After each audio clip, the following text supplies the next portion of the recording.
firebomb was once a serious threat to our home front.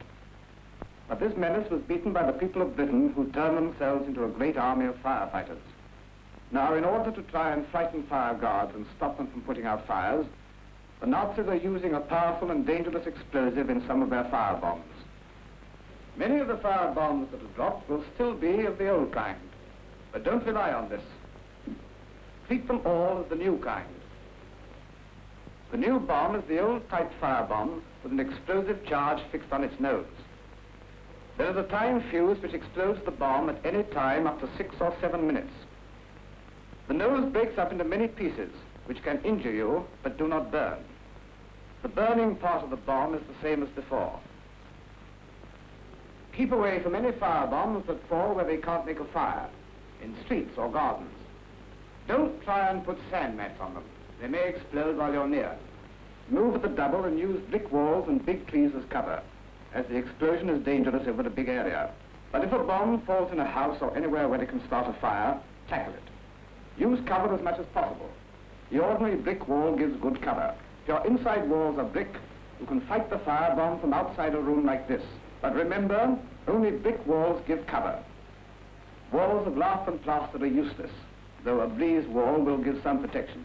It's no use using a table or chair like this, and it's not safe to be above or below a room with a bomb in it.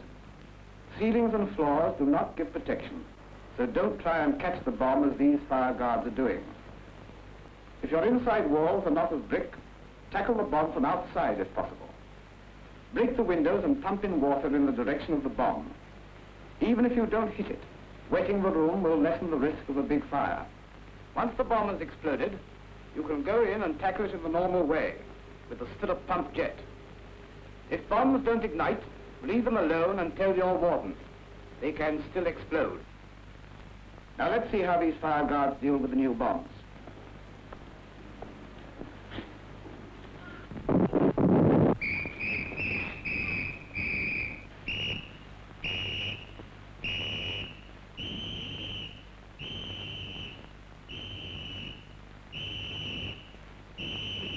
They leave the bombs in the street alone and keep well clear of them. Many houses hit. One in that house, on the ground floor. This man knows his walls are brick, so he tackles the bomb from outside the door with a small can filled from the bucket. Even if he doesn't hit the bomb, it helps to keep the room wet. Listen, more water. How's it going? Not so bad. A stir, I don't help though.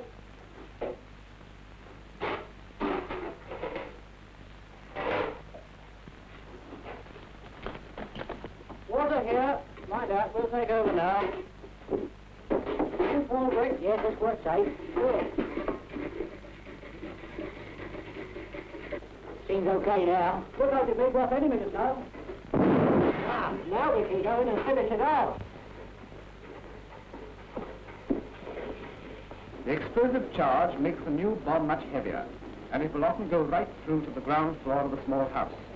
If it does, you can often tackle the bomb from outside, pumping the water through the window.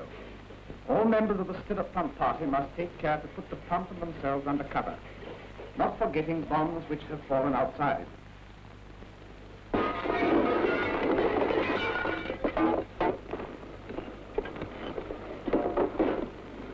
Water on?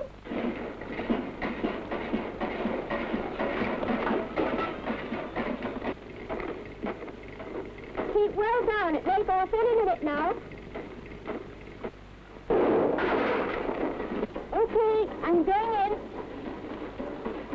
I'll get someone to see if there's any upstairs. Well, that bomb's been dealt with all right.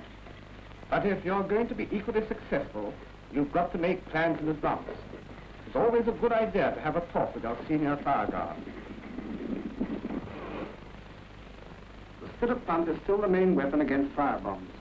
But if you haven't got a pump, small cans holding about a pint are a useful way of throwing a lot of water in the direction of the bomb, from outside the door. Do it like this.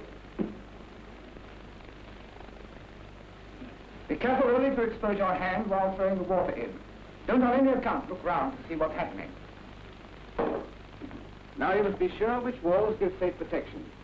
Tapping them will tell you whether they're brick or lath and plaster. That, for instance, is lath and plaster, and will be no good for cover. Supposing you're not sure what kind of wall it is.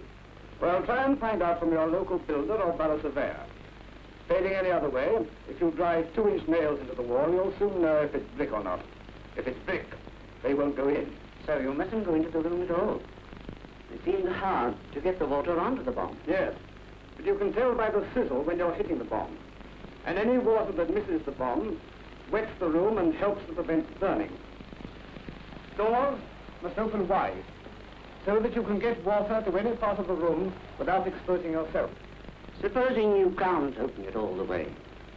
Say that it's got a piano behind it, and the room's too small to move it anywhere else. Move it if you can, but if you can't, you can attack the bomb in this way.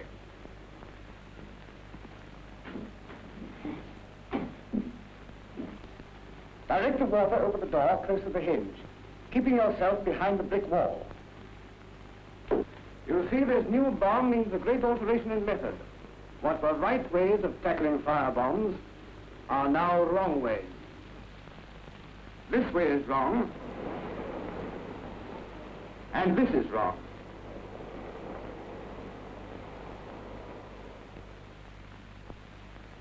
Regular contact with your warden and fire guard leaders will enable you to keep up to date with firefighting methods and gives you a chance to get advice on particular risks in your own home. The first task will always be to put out the fires. Remember the new rule. If a bomb falls where it can do damage, you must tackle it. But you must do so from behind cover. So long as we are organized and efficient, we shall always be able to adapt our methods to any new threat.